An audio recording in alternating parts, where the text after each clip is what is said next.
Vamos lá. O Daniel Vorcaro, ele nasceu em 83, ele tem hoje 42 anos. E ele é filho de um cara que era um comerciante malandro de Minas Gerais chamado Henrique Vorcaro.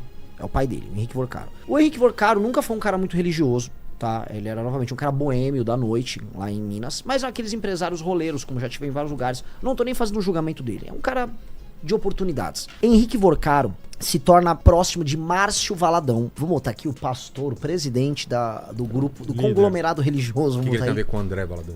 É o pai. É o pai? É o pai. Ele era o líder da Igreja Lagoinha, que vinha num processo de crescimento. Começou lá em BH? Isso. É isso. E eles são todos de BH. Eles ficam amigos. E nos anos 90, o Henrique Vorcaro, que era um comerciante, um empresário astuto, tô sendo aqui bacana, ele ajuda a Lagoinha, inclusive, a começar o empreendimento audiovisual dela.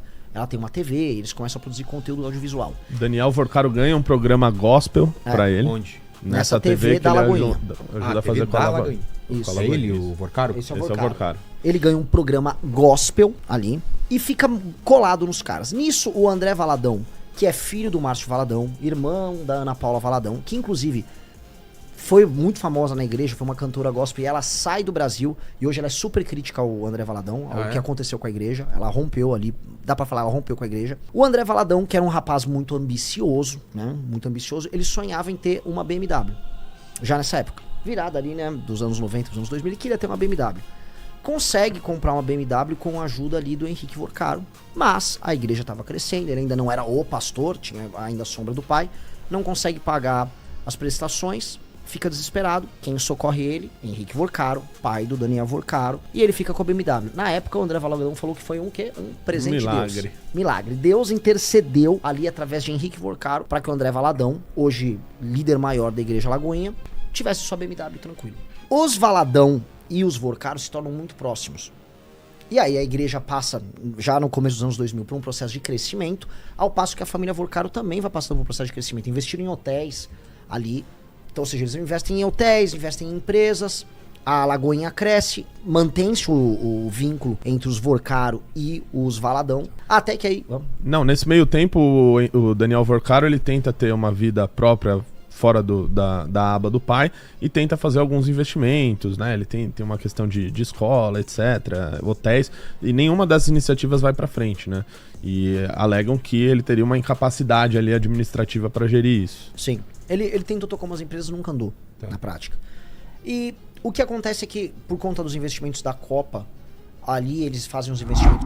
Oi, passando aqui rapidinho, só para pedir o seu like, deixa um comentário bem legal aí que eu vou estar lendo todos os comentários, se inscreve no canal e vamos continuar o vídeo. Eles fazem os investimentos em hotéis e o pai, que é bem relacionado, começa a ganhar uma grana. Ao passo, vamos colocar aqui, eu não vou falar que eles compraram o Banco Máxima com o dinheiro da Igreja Lagoinha, mas eu posso falar que eles são muito próximos, e a Lagoinha e eles cresceram muito juntos nesse período todo, tá? Os Vorcaro, dono do Banco Master, e a turma da Lagoinha, tá? O que acontece? Havia um banco chamado Máxima, que estava passando por graves dificuldades financeiras nos anos 2010. Ele era um banco antigo, acho que ele vem dos anos 70. Ele estava meio quebradão. O Henrique Vorcaro e o filho dele, Daniel Vorcaro, enxergaram naquilo uma oportunidade. Mas, cara, você precisa de muita grana para comprar um banco e você tem que ser muito corajoso para entrar num banco quebrado. Eu já, inclusive, trabalhei, mesmo com meu pai, entrando em atividades metalúrgicas pequenas, porque o risco tem que ser pequeno. Se você não é um cara multimilionário, você tem que saber onde você está pisando. Eles resolveram pisar firme. Então, para entrar num banco quebrado, você precisa de muita bala e você precisa de muita confiança no que você vai fazer. E aí que vai entrar o primeiro grande elo político dessa história, que é o PT da Bahia, tá? Havia, tá, um produto financeiro que foi criado. E essa parte, galera, assim, essa parte é muito importante. Havia um produto que foi criado na Bahia, muito malandro, envolvendo crédito consignado. Na verdade, era um cartão de crédito consignado sobre o salário de funcionários lá na Bahia, que chamava Cred Sexta. Existe até hoje, acho que o Cred Sexta. Existe até hoje, era um cartão de crédito consignado para funcionários públicos do estado e municipais também de algumas cidades na Bahia. E esse Cred Sexta, ele foi criado por um cara chamado Augusto Lima. Anotem o nome, Augusto Lima. Vai ser tratado mais à frente. O Augusto Lima é ligado ao PT da Bahia, isso já era no governo do Rui Costa. Do Rui Costa. Governador do PT que hoje na Bahia. É ministro-chefe da Casa Civil do governo Lula. Este cara cria esse produto financeiro que é o Cred Sexta, que envolvia assim descontos na conta de funcionários públicos, tá? Ali na Bahia. E aí, nesses descontos, né? Você podia pegar um crédito e usar, ou você usava o cartão de crédito que já debitava automaticamente dos seus recebíveis. Esse produto, ele tinha no meio um monte de tarifinha e várias malandragens que iam comendo o dinheiro das pessoas ali. E algumas pessoas relataram, inclusive, que não chegaram sequer a contratar o cartão de crédito e aparecia débito para eles, ligados a isso. Mas o fato é o seguinte, esse se tornou o primeiro produto desse banco que os Vorkaro assumem. Eles assumem um banco chamado Máxima, não era Master ainda, e eles assumem já com esse produto. O que dá a entender que foi o seguinte, né, e assim os relatos são todos nessa linha. O Daniel Vorkaro só entra no banco porque havia um esquema de corrupção com crédito consignado sendo tocado na Bahia, e esse esquema para funcionar precisava de um banco. E precisava de um dono do banco. Esse banco era o Máxima, a pessoa no meio era o Vorkaro, e esse Dias era o cara que tinha, vamos dizer, o produto para linkar tudo. E aí é criado o primeiro produto financeiro deles, que ainda era Banco Máxima, isso já é 2018, 19, tá?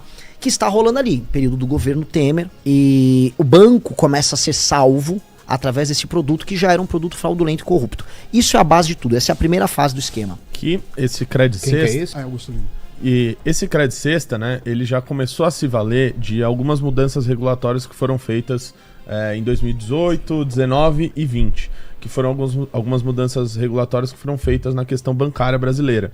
Então, você teve uma certa flexibilidade, né, em algumas regras, ou seja, alguns tipos de descontos que começaram a ser feitas de maneira obrigatória foram flexibilizados naquele momento, e muita gente acabou se utilizando dessas mudanças que foram feitas, dessa flexibilidade que foi dada para começar a operar algum tipo de esquema. E é justamente nesse esquema que começa esse Credit Sexta, né, de fazer descontos obrigatórios, que é o que a gente vê hoje no escândalo do INSS. A gente vê vários aposentados que tiveram descontos obrigatórios em sua conta sem sequer saber do que se tratavam. Às vezes a pessoa acha que está pagando uma taxa, que está pagando alguma coisa para o banco, e não, na verdade estão descontando o teu dinheiro direto da tua conta como um desconto obrigatório que você não precisa autorizar. Esse tipo de mudança foi feita e muita gente se aproveitou disso para corrupção. Tanto que a gente pode falar que a gênese do problema, tanto do Banco Master quanto do escândalo do INSS, é mais ou menos essa. Essas flexibilizações que são boas para você ter fintechs, para você ter mais concorrência nesse setor bancário / financeiro, elas são boas. A questão é que o Brasil é um país da impunidade, então você flexibiliza, mas como tem impunidade, as pessoas aproveitam da flexibilização para armar esquema.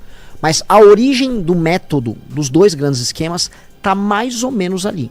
Tá? Essa questão de descontos consignados, você tem um crédito garantido que a pessoa não percebe que vai, vamos dizer, ser deduzido através de parcelas malandras, tarifas malandras na conta dela, seja de aposentadoria, seja de salário de funcionário público, tá? Isso tá acontecendo ali. Esse cara, é muito engraçada a figura desse cara, que tava até com ele na foto, que é o cara que criou ali, ou que melhor, que patrocinou o Credit Sexta. Ele se torna o presidente do Banco Master. CEO. O CEO. Esse cara vira o CEO do Banco Master. Então a importância dele é tão grande que ele vira o CEO do banco. Então não é que a gente está fazendo uma referência anedótica, que a gente citou uma coincidência. Não, o Banco Master operou, né, esse Credit Sexta por muito tempo, e o cara que introduziu isso se torna o CEO do banco. Ou é uma grande coincidência, ou é um grande esquema. Eu fico com a hipótese número 2, acho que todo mundo aqui fica com a hipótese número 2. E aí isso vira um super produto financeiro que eles vão tocando, super fraudado, porque era cheio de erros. Fala super produto financeiro, porque o super? Porque imagina você ficar usando, vamos dizer, tarifas roubadas e malandragens em cima de um recebível que é meio que líquido e certo, porque é o dinheiro que está caindo na conta de um funcionário público. Tá. Então, é igual o do aposentado, que também é um super escândalo financeiro. É muito fácil, é um produto que te gera... eu tenho certeza que vai ter o recebível. Entendi. Ali, né? O risco é baixíssimo. E se você for olhar o Banco Master, né, o que está comprovado nele? Que ele é um banco oco. Né, um banco que você olha ali, não tem os ativos que valem de verdade. Foi tudo inflado de maneira artificial, e a pouca, vamos dizer, a casca que ele tem é advinda desses recebíveis dos funcionários públicos. É o que ele teria de ativo. Tanto é que o senhor Augusto Lima, ele saiu como CEO do Banco Master, e ele pegou um banco que fazia parte do conglomerado do Banco Master, chamado Banco Pleno. E esse Banco Pleno, né, o Banco Central autorizou a cisão dele, não sei por qual motivo, e a partir de 2025 ele começa a operar normalmente, né? E ele pega do Banco Master os ativos que teriam algum tipo de valor. Ou seja, ele leva consigo esse Credit Sexta para operar hoje no Banco Pleno. Então, assim, esse produto... Cujo CEO Augusto Lima. Esse produto... Como é que o Banco Central, agora com o Galípolo, permite que esse cara tenha feito essa cisão de um banco abertamente fraudulento, que continua fazendo a operação e leva, vamos dizer, os ativos bons, ou uma parte dos ativos bons do Banco Master, para ele, para continuar a operação? Essa é uma pergunta ainda sem resposta. Isso não deveria ter acontecido. Isso teria que ser liquidado agora para os credores do Banco Master receber. Mas não, ficou lá rodando ainda. Isto é, na prática, muito estranho. Isso é uma das coisas. E é muito estranho já numa gestão do Galípolo e já num governo do PT. Eu digo isso porque o PT fica tentando se livrar do escândalo. Fica tentando fingir que isso é uma coisa do Centrão, que isso não acontece. E é mentira. A gênese do escândalo é na Bahia. E uma das razões, inclusive, do PT não ter botado o pé no acelerador para atacar o Centrão e os Bolsonaro nesse caso, é porque o próprio governo Lula, isso tá na imprensa. Novamente, tudo que a gente tá falando aqui tá calcado na imprensa. Eles receberam um alerta do PT da Bahia. Tira o pé aí que vai sobrar pra todo mundo aqui. Vai chegar na gente aqui. Pra todo mundo. A começar o Rui Costa, que era governador do PT e que tá no governo Lula, ministro da Casa Civil. Chega no Jerônimo, que é o atual governador também. Então, é um escândalo de proporções enormes também pro PT, tá? O que acontece? Assim, é muito difícil a gente explicar para as pessoas que não são de mercado financeiro, não são operadores. Vamos tentar deixar simples, né? Explicar como é que funciona isso. Mas esse produto financeiro, né? Ou seja, esses cartões de crédito que eram baseados em recebíveis, que eram descontados do salário das pessoas, virou um produto que eles poderiam vender para outras instituições ou calcionar outras coisas. E eles começaram a enfiar isso em outros fundos paralelos. Tá? Que aí é uma parte que é a parte 2, a gente pode colocar aqui, que é quando você começa a envolver o Banco Master com outro fundo, esse também alvo de investigação, bem grave, que chama-se REAG. Tá? Que é... Fundo REAG. Isso. E a partir disso, com essa venda dessa carteira que eles conseguiam por meio desses descontos obrigatórios, por meio desses consignados que eram feitos por esse qual que é o nome mesmo? Do Credit Sexta. Eles começaram a investir, né, nesse fundo do REAG. O que o fundo REAG ele fazia? Ele começou a comprar títulos que, se você estivesse operando normal no mercado financeiro, digamos que você não compraria. Não compraria. Porque são de empresas quebradas, empresas que passaram por alguma recuperação judicial ou que estão em processo disso, empresas bastante complicadas. E esse fundo começou a adquirir, né, esses ativos e começou a fazer uma espécie de uma confusão financeira, quase que uma ciranda, porque no final das contas, esse fundo, né, fundos ligados a eles, começaram a pegar empréstimos do próprio Banco Master, e colocando nesses fundos. Ou seja, esses fundos se tornaram grandes ativos, grandes fundos fictícios, com vários títulos e ativos podres, não muito estratégicos. Que inflava balanço. Que inflava balanço e começaram a fazer transações entre si, utilizando como base as mudanças que foram feitas no sistema bancário 2019 e 2020. Para que é feito isso? Porque ele infla a carteira que ele tem, ele diz que ele tem um valor que ele não tem, né? Ele faz transações entre si desses títulos podres, aumentando o valor deles e garantindo um pouco de liquidez. Para que isso? Para que ele pudesse entrar na parte de fazer os empréstimos. É fácil fazer essa manobra ou precisa de muita gente envolvida? Muita gente envolvida. Eles precisaram criar várias empresas fantasmas, empresas de laranja. Teve uma empresa, só uma empresa de laranja, que era uma empresa de consultoria. O Banco Master emprestou 500 milhões de reais para ela. Uma empresa laranja é uma empresa que existe e ela é de fachada? Ela é de fachada. Ela é oca? Ela é de fachada. Ela é um papel. Uma empresa de fachada foi construída, chamava Real alguma coisa. Isso. Só essa empresa recebeu um empréstimo do Banco Master de 500 milhões.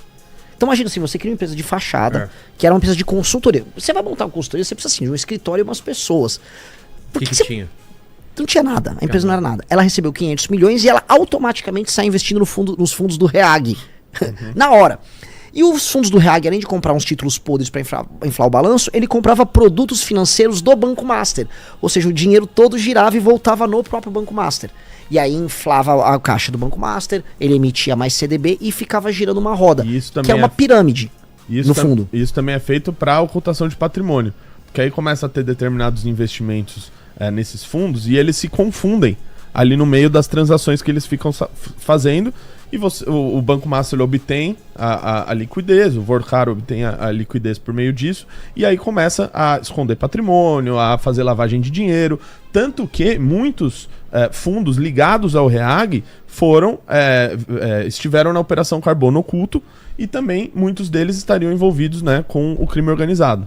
Então o crime organizado passou a entrar aí e também participar da lavagem de dinheiro e ocultação de patrimônio por meio desses fundos. Em bom português, o PCC participa de atividades ligadas a esse fundo REAG. Esse fundo REAG é ligado a um cara que é o Tanuri, que muitas pessoas dizem que é um... Chegamos no crime organizado. Então, Rapidinho. Então, eu já tinha começado, né, com o PT, mas... Essa é uma opinião minha, não é do Viné. Essa opinião foi Renan Santos falou isso, não o Vilela. O Vilela não tem... Ele nem concorda com o que eu tô falando aqui, ele só tá observando como um observador imparcial e distante. Fique claro. Mas chegamos no PCC, então. Chegamos no PCC. E tem um rapaz chamado Nelson... Rapaz não, um senhor chamado Nelson Tanuri, que dizem que é uma espécie de sócio oculto desse banco. E ele também tá por trás ali das operações da REAG, tá? Se não me engano, acho que foi hoje ou ontem, ele teve todos os bens dele bloqueados, né? Sim. Este cara é muito complicado, porque ele é um dos... Ele já era, vamos dizer, famoso por ser vamos colocar aí um investidor com amizades estranhas há muito tempo. E considerado, inclusive, um cara perigoso no mercado. Tá? Mas ele está envolvido diretamente nisso. E o problema é que isso aí vai chegar, inclusive, a gente vai chegar nesse ponto, em São Paulo, porque esse cara tá por trás, inclusive, da privatização da EMAI, que é uma empresa de águas e esgotos aqui em São Paulo. Inclusive, acho que são eles que tocam aquela usina elevatória de traição que tem ali na Marginal Pinheiros e tal. E ele conseguiu quebrar também a empresa dele, o fundo dele, que comprou a EMAI, e a empresa dele, que calcionou a compra da EMAI na privatização, com base em títulos e, vamos dizer, produtos financeiros do Banco Master. Então... tá tudo amarrado ali. Esse Tanuri é um ser muito complicado nessa história toda. Tá?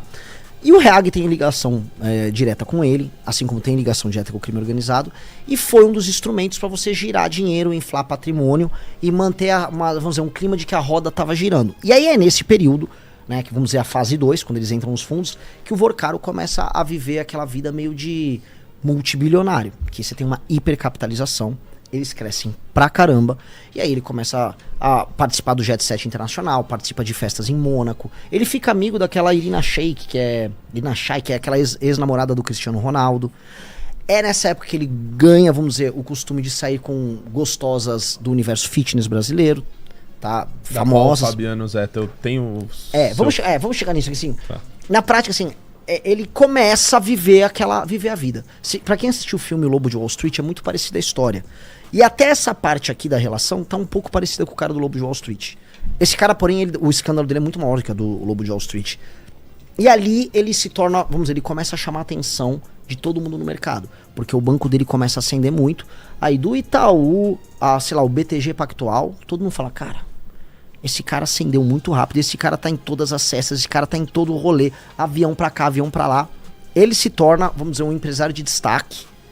E até tem uma coisa muito engraçada, que o LEAD, que é aquela associação lá do Dória, chega a dar o prêmio pra ele de... Empreendedor do ano. Tá? Viu que os nomes vão sempre aparecendo, né? Empreendedor do ano pro Daniel Vorcaro. Então, ele tava ali no auge. Mas, tudo isso permitiu que a empresa dele criasse um produto financeiro bem básico, mas um tanto quanto ousado, que era o famoso CDB do Banco Master. 40% mais do que o CDI de outros. Você tem o CDI, que todo mundo conhece, o produto CDI, e aí as empresas, bancos, etc., emitem o CDB com um determinado ágio sobre o CDI. Ele cobrava, as empresas costumam, 108, né, o 108 do CDI, 110 do CDI. Ele meteu logo 140% no CDI. Então o CDB dele era o produto financeiro mais quente do mercado. Né? Ele pagava muito mais do que todo mundo. Com base nisso, as pessoas começaram a comprar. E só um porém, nas flexibilizações bancárias, uma das coisas que foi feita é que você poderia operar com um capital próprio menor. Isso faz com que você possa fazer uma alavancagem muito maior. Ou seja, você pode enfim, ter mais recursos por meio de crédito para fazer esses investimentos. E era isso que ele começou a fazer. Primeiro, obtendo a liquidez ali com a parte das transações entre fundos, e segundo, se alavancando e colocando mais esses CDBs aí no mercado. Eu queria perguntar se a galera entendeu e se você entendeu mais ou menos o mecanismo. Sim, eu tenho alguma dúvida em relação a isso? Sobre isso não tem. Ainda não. É meio intrincado isso, né? Porque ele emitia CDB e todo mundo comprava porque pagava bem, baseado na ideia de que os produtos financeiros dele e o balanço dele estavam bons. E nesse período tava, porque ele estava girando com essas empresas e com esses fundos e com o próprio Credit Suisse muito dinheiro. E eram produtos fake. O Credit Sexta era em cima de, vamos dizer, recebíveis fraudulentos, que nem existiam.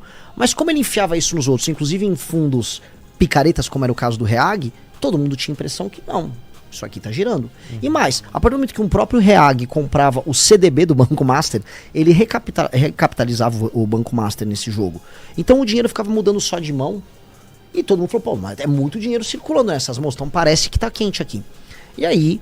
A não ser os grandes bancos, né? Começaram a olhar pra isso e falar, tem algo estranho. Tem algo estranho. Vamos avisar o Banco Central. Eles fizeram isso 38 vezes. Foram 38 avisos emitidos ao Banco Central, à época presidida pelo Roberto Campos Neto. A gente vai agora chegar nele. Porque o que acontece? É nesse período, eles estão hipercapitalizados, que acontece um grande salto, que é a grande contaminação, que várias empresas... Não vou citar nominalmente nenhuma, mas todos aqui no chat já sabem. Várias empresas grandes e pequenas e médias no mercado financeiro começam a vender o CDB do Banco Master. Todo mundo vende. E aí o grande público sai comprando. Pô, tá pagando bem, tá sendo recomendado por empresas sérias. Cara, eu vou comprar. Alguns casos no mercado financeiro começam a analisar os balanços do Banco Master e começam a falar, tem coisa estranha aí. Isso aqui, os gastos administrativos que eles têm são muito altos, porque o Banco Master pagava as festas e todos os custos do lifestyle do Vorcaro e companhia com base nisso. E é aí também, nesse período, que o Vorcaro resolve começar a comprar parte da classe política, porque uma hora ele sabia que isso poderia dar problema, né? E aí começam a chegar, vamos dizer, as pessoas famosas com contratos de consultoria. Pessoas com contrato de consultoria com o Banco Master variam muito. Vai do Michel Temer ao Ricardo Lewandowski, o Guido Mantega, ao Henrique Meirelles. Ou seja, economistas das mais diversas vertentes aí podem entrar nessa.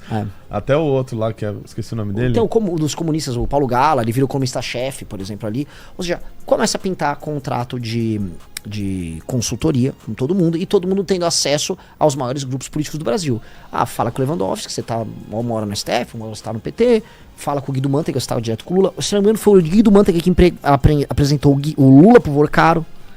Então, né, eles começam a fazer essas conexões, e a principal conexão é um cara chamado Ciro Nogueira. Ciro Nogueira é o presidente do PP, ele era, nesse período, ministro da Casa Civil do Bolsonaro. Olha aqui o escândalo já chegando no Bolsonaro. Ele fica muito amigo do Vorcaro, e uma das primeiras coisas que ele faz, quando se torna ministro da Casa Civil do Bolsonaro, é fazer um churrasco. Imagina assim, você se torna ministro da Casa Civil de um governo como o governo brasileiro. Um dos seus primeiros atos é fazer um churrasco e tornar público, que conta com o presidente do Banco Central, que era o Roberto Campos Neto, com o Daniel Vorcaro, presidente desse banco complicado, ele próprio, e o agora governador de São Paulo, Tarcísio. Essa turma fez um churrascão. Pode ser que eles só queriam comer carne e tomar uma cerveja, ou pode ser que outras coisas fossem acontecer. O que começa a ficar estranho é que essas ligações do Ciro Nogueira com o Roberto Campos Neto pode ser que tenham redundado numa espécie de ignorância do Roberto Campos Neto aos chamados que a CVM e o mercado financeiro fez para o Banco Central, que tinha como presidente o Roberto Campos Neto, sobre os crimes que eram cometidos por esse Banco Master. Porque começa a falar, tá crescendo muito, o banco tá crescendo demais, esse produto financeiro tá pagando muito mais, os balanços dele tão estranhos, Banco Central faça alguma coisa. E aí o Roberto Campos Neto lá não fazia nada nesse período. E isso começa a ficar muito estranho. Não sei se foi nessa época, mas o Itaú começa a ficar meio maluco com isso, tanto que a revista Piauí, que é da turma do Itaú, faz uma grande matéria sobre o Banco Master. Mas ali as relações políticas começam a ficar muito próximas. E ali o Vorcaro se toca de um negócio que poderia girar o business dele pra caramba, que é, cara, se eu consigo comprar tão fácil, vamos dizer, figuras políticas, eu posso basear agora meu negócio em favores políticos pra ajudar. E esse aqui é o grande salto dele, tá? Deixa o like, comenta, compartilha, aperta o sininho e te espero no próximo vídeo.